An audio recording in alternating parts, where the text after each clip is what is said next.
Here's how to link Spotify to Instagram Notes. First of all, you have to update the Instagram app. So go to your App Store or Play Store and search for Instagram. If you see any new update available, just go ahead and update your Instagram app to latest version. Once you've updated, now on your smartphone, open the Instagram app and go to your profile.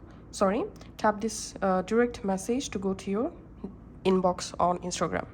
From your Instagram inbox, you have to tap on this add notes option, and here tap on this music symbol, and here you will find this link Spotify option. So all you have to need is just click on link Spotify, and here you will find your currently logged in Spotify account.